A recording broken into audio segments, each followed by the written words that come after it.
Alhamdulillah wassalatu wassalamu ala rasulillah Muhammadin sallallahu alaihi wa alihi wasallam wa ba'd. Ama baada ya kumshukuru Allah tabaraka wa taala, kadhalika mtakia sala na salam mtume wetu Muhammadin sallallahu alaihi wa alihi wasallam. Tumeisoma ibada ya hija walillahi alhamdu kwa mapana yake, kwa kujua maana halisi ya ibada hii na yote yanayohusika, lakini pia tukasoma namna ya kuitekeleza ibada hii. Tukasema tutakuja kurudi katika semina ijayo kuelezea masiku ya kuitekeleza ibada ya hija. Hii itakupa uwepesi mkubwa wewe kuweza kuijua ibada hii kipengele kwa kipengele, kwa sababu utakuwa unajua siku ya kwanza ni ipi, siku inayofuata ni ipi, yapi yanayostahili kufanywa katika siku hiyo, utafahamu vizuri. Siku ya kwanza ya kuingia katika ibada ya hija, baada ya kuwa tumesafiri, tumefika Makkah al-Mukarrama, tukatekeleza ibada ya umra, ikiwa sisi tunafanya ibada ya hija kupitia aina ya tamattu. Sawa sawa ikifika siku ya tarehe 8, hii ndiyo siku ya kwanza, ambayo siku hii inaitwa yaumu tarwiya. Yaumu at-tarwiya. Yaumu tarwiya ni siku ya 8 ya mwezi Dhulhijja. Siku hii mahujaji hutoka majumbani mwao katika mji wa Makkah, na sisi tukiwa Makkah, nyumbani kwetu ni kwenye hoteli ambayo tutakuwa tumefikia, ndio nyumbani kwetu. Na ilivyo ni kwamba tulisema watu wa Makkah wanahirimia kwenye majumba yao. Watu wa Makkah hawatoki akatembea kilomita 92, 94, 183, 450 kwenda kuhirimia, au 72. Anahirimia mtu wa Makkah pale pale, na sisi tunabeba hukumu hiyo tukiwa pale. Na kujua kuwa sisi muda huo ni wakazi wa Makkah, ndio maana sala zote tuliziswali kwa muda wake na kwa kuziunganisha. Tuko pamoja, ni kwa kuziswali, yani kila swala kivyake, sio kuziunganisha kama wasafiri. Kwa hivyo tunahirimia katika majumba yetu, kwa maana ya kuwa hoteli ambazo tunakaa.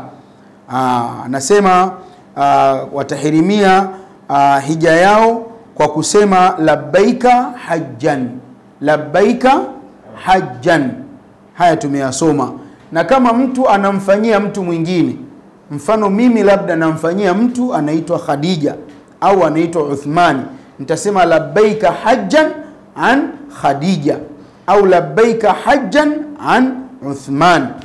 Namtaja yule mtu ambaye ninamfanyia baada ya kuwa nimetamka tamko la kuhirimia. Sawa Na huelekea Mina. Baada ya kuwa wamehirimia huelekea Mina, na watasali hapo swala ya dhuhuri raka 2 tu kwa wakati wake, na alasiri raka 2 kwa wakati wake, magharibi raka 3 kwa wakati wake, na isha raka 2 kwa wakati wake, na swala ya alfajiri. Na imeitwa siku hii kwa jina hili kwa maana ya yaumu tarwiya kwa sababu watu walikuwa wanakusanya kwa kusombelea maji hapo toka Makkah, na wakiyatumia maji hayo Mina, wanapoenda Arafa wanaenda nayo ili yawatosheleze mpaka siku ya nini? Siku ya mwisho ya hija. Hii utaanza kufahamu kwamba hija imetoka wapi. Ukifika Mina utaelewa vizuri haya ninayokuambia kwamba hija imetoka wapi. Yani hija imetoka sehemu ambayo watu walikuwa wenyewe wanajihudumia. Ilikuwa wao wenyewe ndio wanafanya nini? Wanajihudumia. Sasa hivi sisi tunalipa, tunakuta huduma zote zimewekwa. Lakini wenzetu huko nyuma ilikuwa hata mahema wakifika wao ndio wanaanza kutengeneza. Katika siku za kuhiji kwangu mimi nimeadiriki baadhi ya haya, hasa katika maeneo ya Arafati. Sasa hivi tunaenda Arafati, tunakuta kuna mahema, unakuta hema kubwa linaweza kuchukua watu 200 mpaka 250, lina AC na kila kitu humo ndani. Lakini ilikuwa tunakwenda Arafati na penyewe palikuwa hamna kitu, mkifika ndo mnaanza kutengeneza vihema. Sasa imeitwa yaumu tarwiya ni kwa sababu ni siku ambayo mahujaji walikuwa wanaitumia kukusanya maji. kusomba maji kutoka sehemu mbalimbali, lakini sana ni Makkatul Al-Mukarrama kwenda maeneo ya Mina kwa ajili ya kusaidia mahujaji kuweza kupata maji. Na mwaka 192 Hijiria, leo tuko 1446, Az-Zubaida, mwanamama huyu ambaye alikuwa ni mke wa Harun Rashid, aliuza vito vyake vya dhahabu vinavyofika takriban gramu 500 na akatumia pesa hizo kujenga mfereji mkubwa mrefu sana ambao unatoka maeneo ya Arafati huko kwenye chanzo cha maji. Mfereji huu ulikuwa unaleta maji mpaka Mina. Tukienda ziara utauona mfereji ukiitwa Naharu Zubaida. Yote ilikuwa ni kuwafanyia uwepesi mahujaji ambao wanakuwa katika maeneo ya nini? Wanakuwa katika maeneo ya Mina kwa zile siku zote ambazo wanakuwa Mina wapate huduma ya maji. Alhamdulillah, sasa hivi serikali ya kifalme ya Saudi Arabia kupitia shirika la maji wenyewe wanaleta maji, tena maji yanakuja pale yakiwa yamechemshwa ya moto, unapata huduma ya maji vizuri kabisa, alhamdulillah. Lakini hatupewi bure kwa sababu tunalipia. Kwenye package yetu takriban dola 1880 inaenda kufanya mambo haya. Tuko pamoja Hii ni siku ya kwanza Yaumut Tarwiya ambayo ni sawa na mwezi 8 Dhulhijja. Kwa nini imeitwa Yaumut Tarwiya? Ni kwa sababu ilitumika siku hii kusomba maji kutoka sehemu mbalimbali kuyapeleka wapi? Mina. Na siku hii mahujaji huhirimia na huenda Mina wakashinda hapo wakiswali sala zote za raka 4 kwa raka 2 kwa muda wake, na ama raka 3 zitabaki vile vile, alfajiri itabaki vile vile. Tunakwenda siku ya pili, Yaumu Arafa. Yaumu Arafa ambayo ni sawa na mwezi 9 Dhulhijja.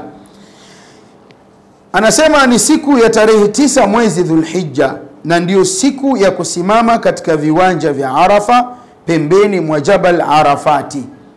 Jabal Arafati ni kimlima hiki, kipo katika eneo la Arafati likiitwa Jabal Arafati au Jabal Rahma.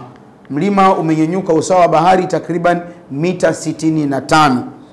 Mlima huu umekuwa maarufu sana katika eneo hili la Arafati ni kwa sababu Mtume sallallahu alaihi wa alihi wasallama alipoenda kufanya hija yake ya wadaa, yani hija ndio ya mwanzo na ya mwisho, manake alihiji hija moja tu katika maisha yake. Mtume baada ya kuswali swala ya dhuhuri na alasiri kwenye msikiti wa Namira, na huu ni msikiti mmoja tu ambao uko Arafati, na ni msikiti uliobeba historia ya kufunguliwa mara moja tu kwa mwaka. Unafunguliwa mara moja tu Masjid Namira. Kwa nini unafunguliwa mara moja tu? Ni kwa sababu eneo hili watu hawaishi. Yani baada ya tarehe 9 watu huondoka. Muda mwingine unaweza ukaenda ukakuta mpaka hata ngedere hawa wapo. Ni eneo la pori. Kwa hivyo msikiti unafungwa. Unakuja kufunguliwa tena mwakani tarehe 9 Dhulhijja, siku ya Arafati. Sasa baada ya kuswali ya dhuhuri na alasiri, akatoka na msafara wake wa takriban mahujaji 100,000. Akatembea nao kidogo kidogo kutoka msikitini mpaka akaja pembeni mwa mlima huu. Akawa yuko juu ya mlima, mahujaji wamesimama wanamsikiliza, ndio akatoa hutuba ya kuaga, hutbatu Arafa. Hutuba ambayo imebeba au imesheheni muongozo ambao kama wanadamu wangeweza uzingatia na kuufuata, mengi miongoni mwa yanayotokea kwenye hii dunia ya leo yasingekuwepo, na binadamu wangeishi katika sifa ya ubinadamu wao. Sasa Mtume sallallahu alaihi wa alihi wasallama wakati anaongea, mwisho kabisa alifikia akamwambia Allah mtukufu, Allahumma ewe Allah, shuhudilia ala annani qad ballaghtu, shuhudilia ewe Allah kwa mimi nimefikisha ujumbe kwa hawa watu hao. Wakati anayesema maneno akatelemka Jibril alayhi salatu wassalam akiwa katika eneo hili.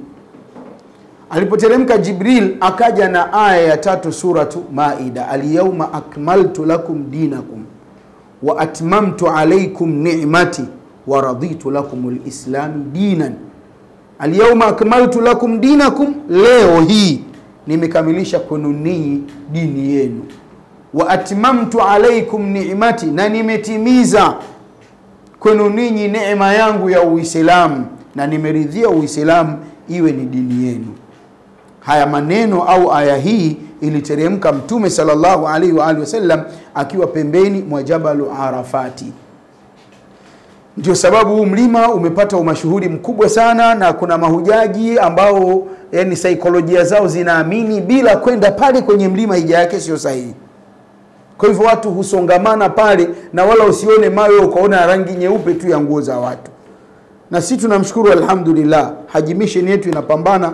Eneo ambalo tupo kwenye mahema ya Arafati na huu mlima ni karibu mno, karibu sana. Karibu sana, karibu kweli kweli. Tena mwaka huu tumesogezwa karibu zaidi kwenye huu mlima. Tuko pamoja Tayib. Na kusimama mahujaji Arafa kunahesabiwa ndio nguzo muhimu katika nguzo za hija, kama ambavyo tulisema, na hubakia hapo katika siku hiyo mpaka jua lizame. Na dua bora ya kukithirisha kuomba katika siku hii kama alivyofundisha Mtume Muhammad sallallahu alaihi wa alihi wasallama ni la ilaha illa Allahu wahdahu la sharika la lahul mulku wa lahul hamdu wa huwa ala kulli shay'in qadir.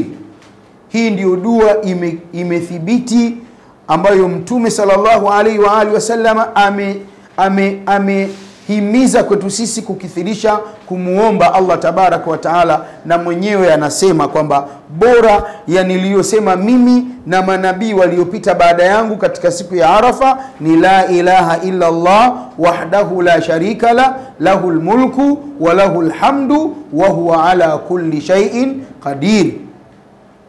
Nenda sema yote, lakini muone, shushia kishushio chako, kimwagizo chako, malizia na haya. Omba ukienda mwisho yaseme maneno haya kutwa nzima ya siku hiyo kwa wingi sana.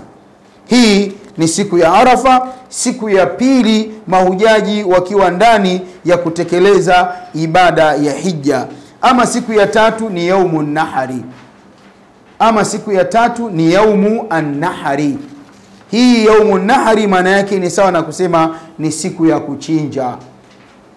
Anasema ndiyo siku ya kwanza ya Idu al-Adha iliyobarikiwa na Allah tabaraka wa taala, katika siku zenye utukufu mkubwa sana zilizo bora sana, kama anavyosema Mtume sallallahu alaihi wa alihi wasallama, ni siku ya Idu al-Adha ambayo huwafiki siku ya tarehe 10 mwezi Dhulhijja. Hii ni katika siku bora sana mbele yake Allah tabaraka wa taala, na inaitwa kwa jina hili kwa sababu ndio siku haji anatekeleza matendo mengi ya ibada ya hija, na imeitwa vile vile yaumu hajjil akbar, yani siku ya kutekeleza hija kubwa. Kwa nini?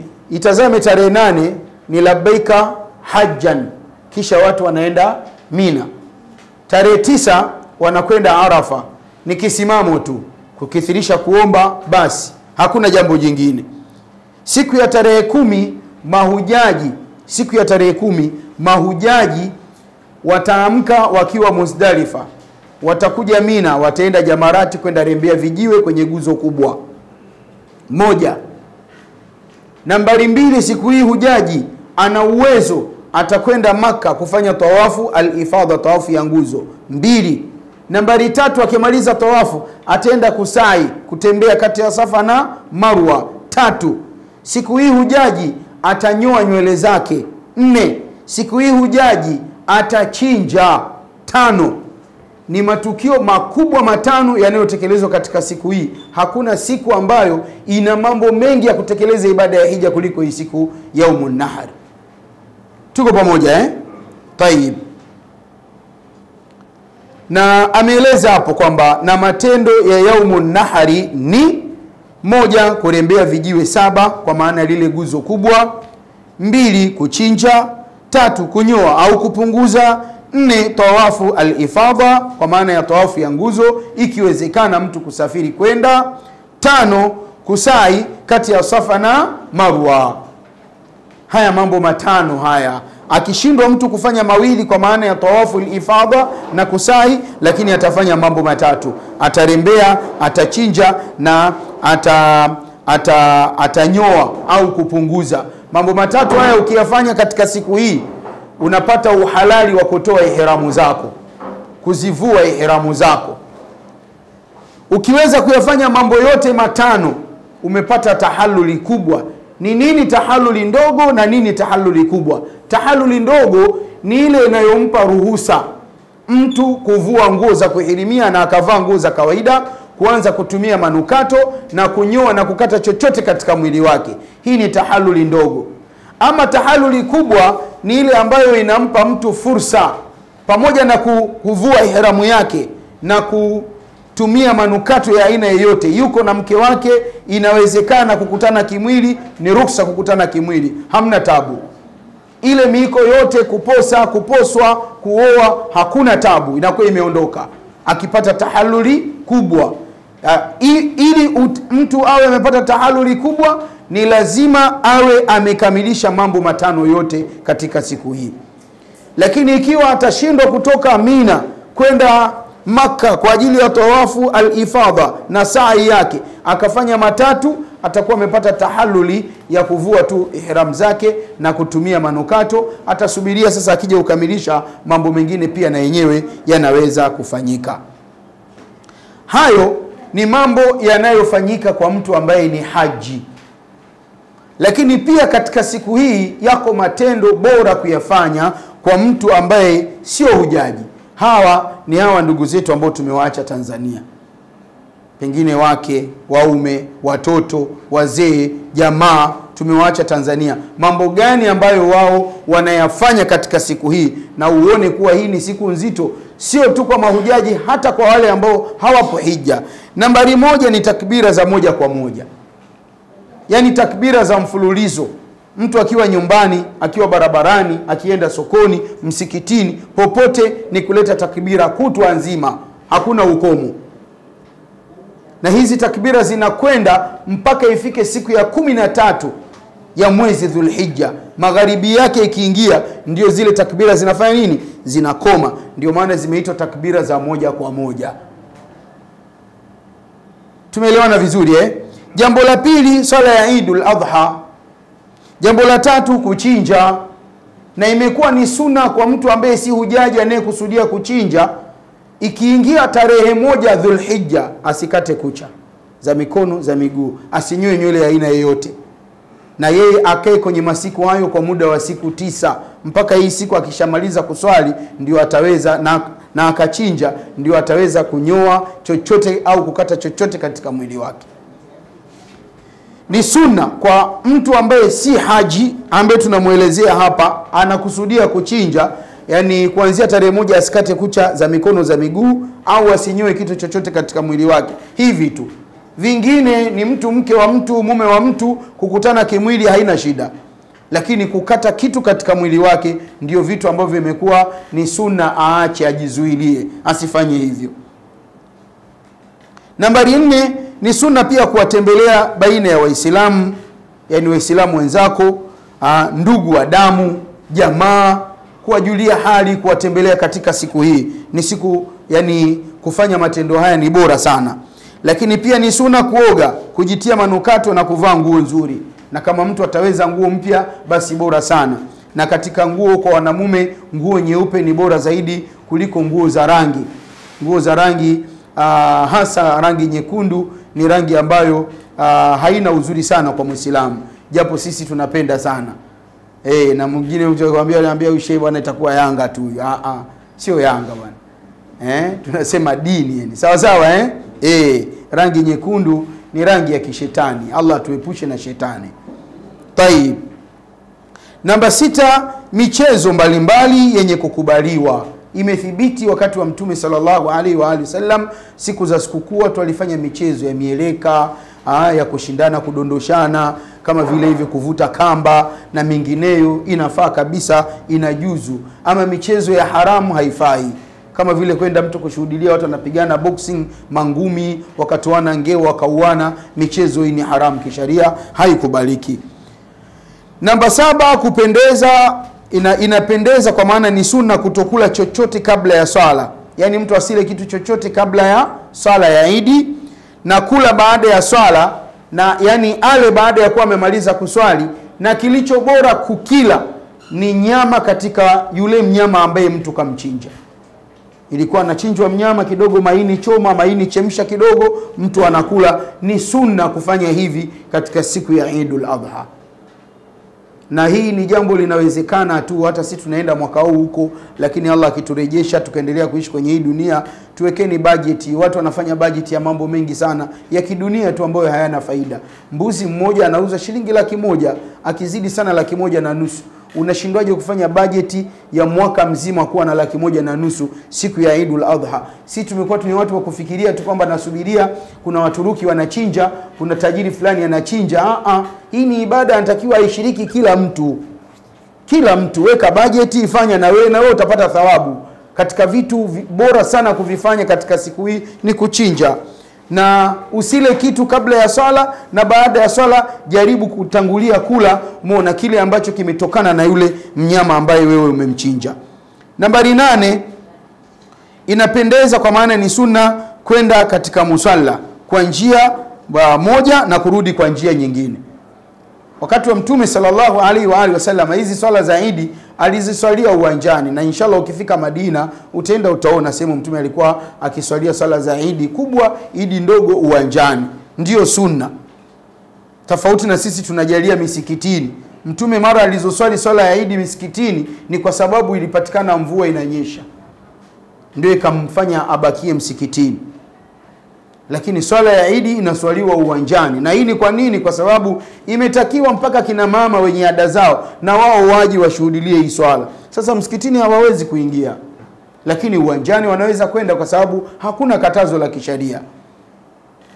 Taib, nambari 9, inapendeza kwa maana ni sunna kubakia baada ya swala ya Eid kwa ajili ya kusikiliza khutba. Tofauti na baadhi ya watu, unakuta ikishamalizika swala tu mtu ananyenyuka anaondoka zake, wala hana mpango wa kusikiliza hutuba, bali ni jambo la mashehe, maimamu au makhatibu sasa wakazifanya hutuba fupi ili watu wakimbie kwenda kutekeleza hii sunna nyingine ya kuchinja katika siku hii. Hayo tumependa tu kuyakumbusha kwa mtu ambaye si hujaji. Inawezekana hata wewe mwakani pia, yani haupo kwenye hija, ukajua kwamba mimi natakiwa nifanye nini. Siku ya 4 ni yaumul qarr. Yaumul qarri ni siku ya kwanza ya masiku ya tashriki. Hii siku ya 4 ya kutekeleza Dhulhijja, ambayo ni tarehe 11 mwezi Dhulhijja. Siku hii ndiyo siku ya kwanza ya yale masiku ya tashriki. Tulisema masiku ya tashriki ni masiku gani? Naam? Yani tulisema nini maana ya tashriki? Naam? Siku ya kukausha nyama. Tulisema zamani teknolojia ambayo tuko nayo sisi ya mafriji, mafriza haikuwepo. Kwa walikuwa wanatumia jua kukausha zile nyama. Sasa hivi alhamdulillah teknolojia tunayo, lakini bado tunaheshimu mafundisho kwa kufatisha hizi siku vile ambavyo sharia imefundisha. Haya masiku yako matatu, ni siku ya tarehe 11, 12 na 13. Sawa sawa Sasa hii siku ya kwanza ya yaumul qarr, yani ndio siku ya kwanza ya masiku ya tashriki matatu. Yani siku ya tarehe 11 ya mwezi Dhulhijja. Na imeitwa kwa jina hili kwa sababu mahujaji hutulizana Mina. Wakitulizana kutokana na matendo waliyoyatekeleza jana yake siku ya tarehe 10. Ile siku ya jana yake kimbembe kilikuwa kikubwa. Mtaenda kuona wazee wangu. Mtu anaamka akiwa Muzdalifa, anatembea kwa miguu anakuja Mina kwenye mahema. Kisha anatembea kilomita pengine 4 mpaka 6 kwenda sehemu ya Jamarati. Halafu anamaliza anarudi tena Mina kwenye mahema karibia kilomita 12 kwenye muda ambao jua joto limeshasimama. Yule mtu ambaye sasa yeye mwenyewe anakuambia mimi niko ngangari, ndio atoke pale Jamarati aende zake mpaka Makka kwenda kufanya tawafu al-ifadha. Huyu mtu akifika jioni ya siku hiyo karudi kalala, ataamka siku ya tarehe 1 yuko nyang'anyanga. Sharia inasema bakia kwenye mahema, tulizana. Hamna mambo ya purukushani za hivi na vile, tulizana kwenye mahema. Anasema na ni lazima mahujaji wote watulizane Mina katika siku hii. Hapana mambo ya kutoka nje ya Mina, unaenda wapi? Na baada ya jua kupinduka wataenda rembea vijiwe 7 katika maguzo yote matatu, jumla vijiwe 21. Jua likishapinduka kwa maana ya ule muda wa dhuhuri, ndio ruksa sasa kutoka tena katika siku hii kwenda rembea vijiwe. Kwa hivyo pamoja na kutulizana kwenye mahema, matendo ambayo hujaji anayafanya katika siku ya tarehe 11 Dhulhijja, yaumul qarri, siku ya kwanza ya tashriki, ni kurembea vijiwe 7 kwenye maguzo matatu, jumla vijiwe 21. Tuko pamoja? Hakuna matendo mengine. Na nilisema huko nyuma kwamba kiukweli sisi kwa kuzingatia muda wa zawal, jua linakuwa limeshakuwa kali sana. Hatuendi muda huu. Tunaendelea kutulizana, tutaswali adhuhuri yetu, tukimaliza tunapewa chakula tunakula, tukimaliza watu wanatulia kwenye mahema. Tutakwenda rembea vijiwe vyetu baada ya jua, yani baada ya swala ya alasiri. Tunaona kidogo jua limeshuka, na ni kwa sababu ruksa ya kurembea vijiwe ni toka jua kupinduka mpaka nusu ya usiku. Kwa hivyo muda si tunao. Tuko pamoja Taib. Siku ya 5 ni yaumun nafaril awwal. Yaumun nafaril awwal, anasema ni siku ya tarehe 12 mwezi Dhulhijja, na imeitwa kwa jina hili ni kwa sababu inajuzu anayetaka kuwahi kuondoka aondoke kuelekea Makka. Katika siku hii inajuzu kwa hujaji anayetaka aondoka mapema Mina aondoke kuelekea Makka, na hii ni ruksa inayotokana na maneno matukufu ya Allah tabaraka wa taala, wa man taajjala fi yawmaini fala ithma alayhi. Mtu ambaye anataka kuwahi kuondoka muona baada ya kuwa amekaa siku 2 Mina, ile 11 na 12, fala ithma alayhi, hakuna dhambi kwake, aondoke, ruksa. Wa man taakhara, na yeyote ambaye anataka kuendelea kubakia achelewe mpaka mwisho, fala ithma alayhi liman ittaqa. Na sisi tukasema sisi tutachukua ruksa hii kutokana na tarehe ya kuondoka kwetu Maka kuelekea wapi? Madinatu al-Munawwara. Anasema na hii ni baada ya kurembea vijiwe 21. Yani mtu ataondoka kuelekea Maka baada ya kuwa amekamilisha zoezi la kurembea vijiwe 21, 7 kwa kila guzo, na kisha atoke hujaji katika mipaka ya Mina kabla, hapo tumeandika kaba, ni kabla, naweza mkasahihisha, kabla jua halijazama. Likizama bado hajatoka, basi haifai tena kutoka. Ndio maana tunasema hii siku huwa tunawagawa watu sisi katika sehemu mbili. Tuna wazee wetu, watu wazima hawawezi kutembea, lakini pia wagonjwa, hawa tunawaitishia gari kutoka muasasa, tupeni gari sisi, watu wetu hao wataenda na basi. Halafu wako ambao wanaweza kutembea, wao watasubiria jua likipinduka tu, wamekula chakula cha mchana, wameswali, wanabeba chupa zao za maji, wanaondoka mdogo mdogo. Wakifika wakirembea, wanavuka pia na boda. Na pia muda mwingine wanaweza wakabakia, wakaswali ya dhuhuri, wakala chakula cha mchana, afu wakapumzika. Wakishamaliza kuswali alasiri, sasa ndio wanatoka. Kwa sababu pale tena hakuna habari ya tuje tusimame katikati tuswali alasiri. Wakimaliza kuswali alasiri watatoka mdogo mdogo mpaka watafika sehemu ya Jamarati, watarembea, wakimaliza kurembea wanavuka mipaka ya Mina, jua bado lipo tukali. Basi biashara imekwisha. Wanakuja kuingia Maka alhamdulillah qubaila al-maghrib. Yani magharibi wanakuwa wanaswalia tayari wameshafika Makkatu al-Mukarrama. Tuko pamoja hii ni siku ya 5 yaumun nafaril awwal, ambao tunasema kwetu sisi ndio itakuwa siku ya mwisho kukaa Mina insha Allah. Na ama siku ya 6 ni yaumun nafari thani, siku ya pili ya watu kuondoka. Ni siku ya tarehe 13 ya mwezi Dhulhijja, na hii ndiyo siku ya 3 na ya mwisho ya masiku ya tashriki, na vile vile huitwa yaumun nafaril akhir, yaumun nafaril akhira, yani siku ya mwisho kuondoka. Na siku hii ndio mahujaji huondoka Mina na kutamatika matendo yote ya ibada ya hija yanayopaswa kutekelezwa Mina, inakuwa yametamatika, yamekwisha. Na huondoka kwa kurembea vijiwe 21 kwa idadi ya 7 kila guzo.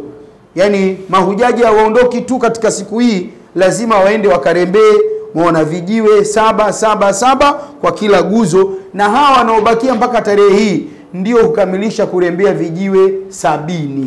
7 siku ya kwanza, 21 siku ya tarehe 11, 21 tarehe 12 na 21 tarehe 13. 21 ukizidisha mara 3 ni 63, ukijumlisha na 7 ya siku ya kwanza inakuwa ni 70.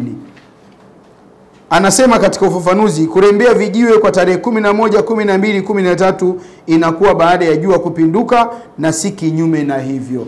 Usije ukagururika na baadhi ya watu, unakuta tu kaamka asubuhi tunaenda jamarati. Mimi nimekuja kufanya ibada, nimetoa pesa zangu, sitaki ipotanga ibada yangu, iharibu ibada yangu. Na haraka gani na mimi niko Mina? Nitasubiria ule muda ambao sharia inataka, ndio huo mimi nitafatisha. Hakuna kipengele ambacho wewe ukifanye ila fatisha sharia ili uwe umeipatia ibada, halafu uzidi mbembeleza Allah aweze kuikubali ibada yako. Tumeelewana vizuri? Taib. Hii waraka wetu huu tumeumaliza, tunauweka pembeni, ambao umekamilisha, na inshallah mtakuwa mnao, na bado pia tutatoa kama kijitabu chetu ambacho kinaelezea mazingira mazima ya ibada, pia vile vile mtapewa inshallah. Ni visaidizi vizuri katika muda wote wa safari yenu, lakini pia viongozi mnao, chochote kile ambacho kina mashaka na ninyi mtakuwa na ruhusa ya kuuliza. Mpaka hapo kwanza tuache nafasi ya maswali kama maswali yapo, halafu twende kwenye hatua ya pili.